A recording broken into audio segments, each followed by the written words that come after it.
qabsoo suufanii itti dhaqan malee qabsoo na jirtanii waliin dawwalan asli harka dhiiraatu ammootiin harka dhiiraatu ke dhiira beeka asli maal taate harka wayta sanin nutu keen qabsootiin gabbaan asli kiyya wallahi wa billahi minoo qabsorra jirra misoomatti jijjiirreebbo harka ammoo dayyuu settiin tuquu miti nama garjalee ittiin tuquu mi kun misoomatti dacha'e misoomatti deeme jennee isiniif gubbaa ol baane wayta nuti gubbaa ol baane mastawaa silaa karma keessaatiin eelo sheekaa kiyya maal taate reewwanni kun achi hin geettu kuma dhibbaaf maaliin sun silaa Nunjachuu dabaltanii Sheekha Roobe ani isaan miidhuuf jibbaaf waan jenneen isaanis hordoftoonni isaanis uummanni Oromollee waan beekamu ani nama sheekaa kamuu Sheekha Roobetiin nama saba kiyya ta'inu nama diin rabbii qomaa qabu ani akka baalageetti dhuguma waa balleessa garuu nama diin rabbii qomaa qabu kabaja qaba kana namni sheekaa hunduu hin beekan si galame media kan Facebook irratti irratti barreessaa oola waa takka nu badhuyu asoo asii waa lolaa jiru yoo nama sheekaa dhufee koomentii takka barreesse hin dhaabaan geemii taphataa dubartii jiraadhee yoo nama sheekaa argan hin dhaabaan durumarraa jechuudha. Sheekha Roobe ani jibbee itti hinaafee maal waa takka hin jenne Sheekha Roobe durumarraa jaaladha baay'ee jaaladha warroonni akka waan Sheekha Roobe jibbiinsa yookiin narraa fagoo jira laga gamaaf waa jedhanitti fudhatan sun dogoggora rabbi sin haa qajeelchu ani bakkeen Sheekha Roobe itti na butte bakke 1880 sanii wal seenne malee an Sheekha Roobe galtii kiyya sanii nama 1000 irratti saayidamii afur naa kennanii beekan hangafa kiyya nama sheekati jedheetuma tole jedhanii ofirraa qabbuuse beeku osoo deebiitti hin deebisin attaa godhaniitumaan aslii rabbiif jecha jibbe jedhanii beekan waa takka ittiin dubbanne nama rabbiif jecha si jibbe anillee rabbiif jecha si jibbe jechuun jedhee deebiin hin danda'u osoo nama ajanda barbaadu taate anuman waa balleessee jedhee dhiise biloo goonee jedhan fooloo narraa kaafatan bakka nama sheekati miidiyaa kana hubannoon qabanii fooloo kaafatuma kana biloo waan biloo kuna godhan seeyanii hin as tokkoru jedhee dhiise ansila sarchi godhee gizee isaan akkas jedhan nama agarsiisuu hin danda'a isinii galee miti wallaahi dogoggora meeqa yeroo isaan irratti godhan meeqa waan isaanirraa namoota akka isaanirraa ilmii qara'aa tureef sattaruuf waan baay'ee dhiise waan isaan na godhaa turan gaafa anaa mubaarak wallolle mubaarak irra dhufan hin dhiisan kunoo isaan kana ittiin buune Sheekha Roobe wallaahi kunoo kana taraa yoo xiqqaate taraa afur gurguddaa afaan kiyya dhufanii obseyan koomentii kana jalaa sodaattu hunda naan jedhanii isaan kun nama kuma sadii dhufanii sa'aa 24 sii kenne naan jedhanii sa'a masa 24 san booda waan rabbi na godhu eeggadha malee sheeka nagaa waan baladhu ofirraa qabbuusee beekunoo isaan kana ani nama sheekaa hin obsaaf itti bu'ullee hin barbaadan dheengadda bakka nu bu'anii mana marii bakka boota ummataa seenuun oolanii haasaa isaanii kana dhumaan mastawaa akka warri mootummaa hin qabneef dubbadhe jedhanaan keessa kiyya ka rabbiin ni argu mastawaa dhumaan yoo nurra qaban nu bakka bu'anii deemanii Dr. Abiyyi soddaan kiyyaayyuu bashaasha bakka bu'ee filatamee 4 kiiloo seene bammiloo ansaarno sheeka wallaahi ka rabbiin natti argu waan saniif malee ani osoo isin waan feetan naan jettanii nama dubbadhuumii jettanillee beeytan naan loltanii beeytan gastirna seentanii natti caffartanii beeytan isin dubbadheen beeku parsonaal attaak namni yoo na godhe hin dubbadhan nama bakka gaarii hawwuuf tokko isinii galee miti gorfachuuf kararra sirreeffachuuf isinii galee dubbadhan wanni an dubbadheef malee jibbaa biraa miti an kaleessa gisee isin nama kuma sadatti loltan asii nasriifaa warra Dubaay miira keessa isaa ture mee isin dhuguma Sheekha Roobe yoo jaalatan warra isin Sheekha Roobe yoo jaalatan burji Khaliifaa gubbaa baasaan agarsiisa ani mootu nama bira umraa geessaa jedhanii fiizaa isinii akka hojjetan miira keessa galanii godhaa ture wallaahi maaliif isinumarraa baranne nama sharriisitti oole kayrii yaadiif hin jira isinumarraa dhageenne nu qara'ullee baannu isinii galee miti akkasii homa sansanii afooyinaa lillahi karaa kanaan qulqulluma na hubattaniifi ani wanni isinitti na buuse akka kiyyatti tolchuu wanni an dhufe bakkema isin osoo quban qabaatin 1880 ta'e wanni namni haga Finfinnee ol deemu kun bakka gandarraa filamanii ummata sikkoo mandoo kana bakka bu'anii mana maree bakka bu'oota ummataa seenaa jira namni kun gara aangoo nuu xagga'aa jira 4 kiilootti ol dhiibna adhumaan yoo soba guddaa kana soban warri mootummaa mastawaa irratti qabata hadiisni isaan irra himan kun da'iifaa waan jedhu 1880 santu waliin nu fide hammeenya biraa isiniin qabu ani kama duraanii sanii kama gaabdura wal dura wal arginu seenaa ani silaa isin osoo sirriitti qalbiin ilaaltanii namni akhlaaqa uummata si komandoo qabu ana jechuudha. Nama kuma jarratti natti osoo seenaa sheeka kiyya isin hin jedhe gabru lakkuma har'aa kanatti amalli kiyya sanumaan. Yeroo kamuu isin sheeka kiyya obboleessa kiyya kan gafaati hammeennatti fudhatina gaafa isin akkana aangoon keessan ol dabale yoo isin dogoggortan yoo sagalee uummata ta'an soddaayyuu kun soddaa jennee dhiibnu irruma deemaa oollaa jechuudha abiyyuu. Gaafa aangoon keessan dabalaa deemu dullaan keenya isinitti baay'ataa deema ana qofami warri akkana maaliif haasirrooftaniif waan san ofirraa eega ammuma isinitti dhaamadha. Ina dhiifama araaran ooyifii dhumu walitti deebisaan qabne seetaniif amma arfa kenna fi iskalaayit jirtan. Boru yoo 4 kiiloo seentan yoo dakana uummanni beela asliin araara walitti deebisaan qabne araaramne jedhee isin dhiisu jechuudhumaa fi rabbi bakka guddaan isin haa ga'u jechuun sagalee uummata hoo taane yoo walitti buune hammeenyatti fudhatina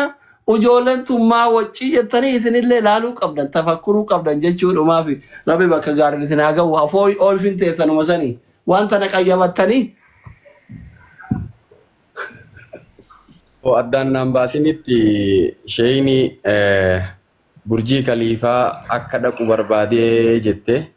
Egaa akkas taate. Haadhaitaniif jedhe. Haadhaitaniif jedhe jetta yoo inni burjii kaliifaa si geesse ani nama tokkon geessaa jette. Kunuu maal argisiisaa?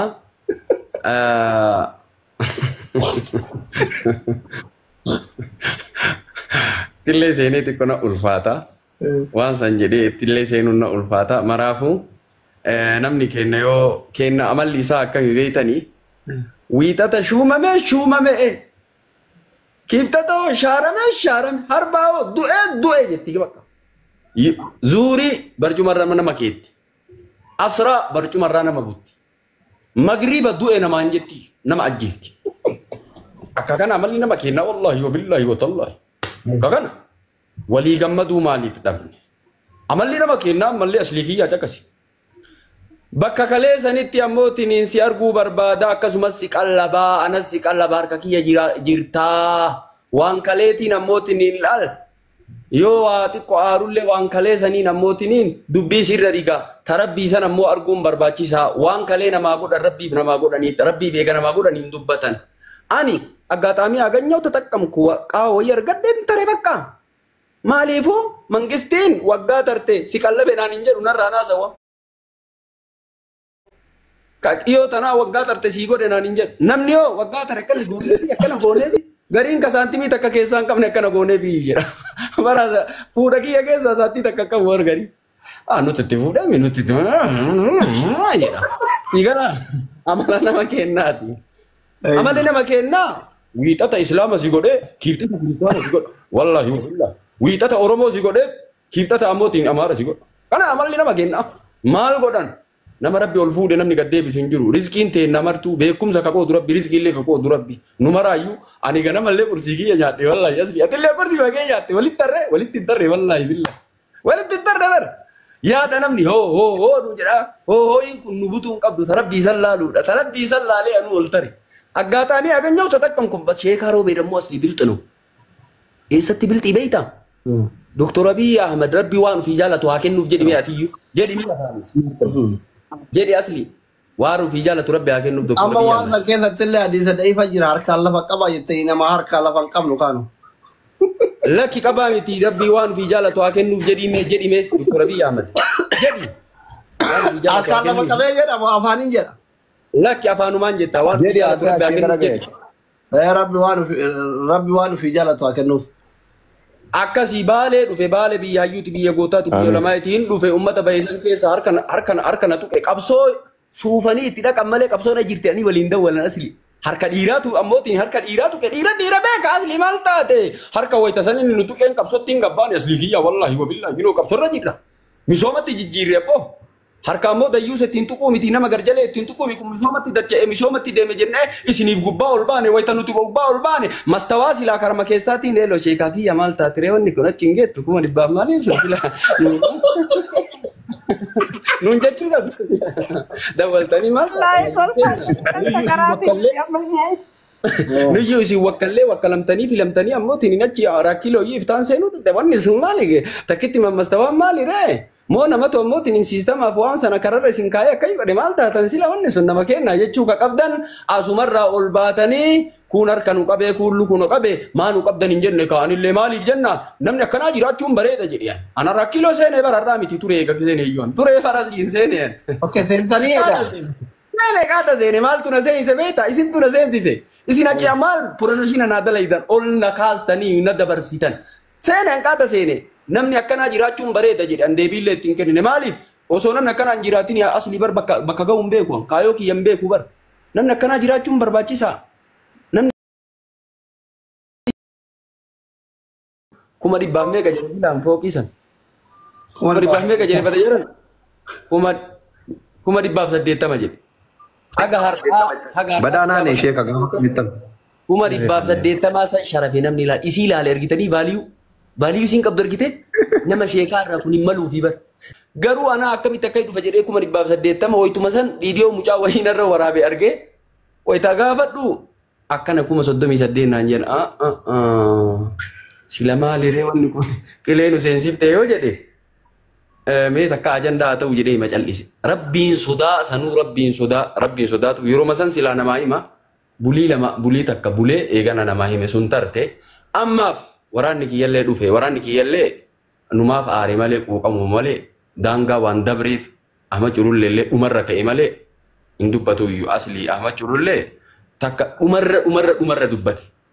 waa'ee bifaa kaafnaan bifa magaalaa kun diimaa kun dalagaa rabbiiti haa taru maraafuu afwan lillaahi rabbiif jecha garaan ta walitti hin deebin akkamii afwii akkam rabbi quraana keessatti irra dabraa wasfahuu jedha fa'afu anhu wasfahu akkana jedha sheeka aqulullahu aslii kiyya aslii kiyya jedha maqaa isaa dhaa kan namni isin afuu jettaniif akka beekamuuf asliidha waan kana ta'eef nu afwii feekii sanii miti ka beekuwan rabbi quraana keessatti fa'afu anhu wasfahu jedha hiini isaa fa'afu jechaan irra dabra wasfahutu irra caala wasfahuun illee garaa bal'adhaa jechuun fa'afu anhu jechuun namni gariin irra dabree eega irra dabrellee ebaluun kun bara akkana na godhe rabbiif jecha dhiiseef malee jedhee dubbata yoo isa argullee baraan hin dhiiseefi malee banni waan xiqqi na godhe jedha fa'afuun san wasfahuunoo kawuma sanuun dubbanne yoo isa argellee jechuudha yoo inni itti dhufellee kawuma sanuun dubbanne jecha rabbiif garaa bal'atee irra tare wa'afu anhu wasfahuu san irra taree fan asliidha kawoo isa argellee waan isaan dubbanne jecha afwan lillaahi afuuti lillaahi afooytuu miti bara afwan lillaahi asli afwan lillaahi sheekh maqaawaa mi asli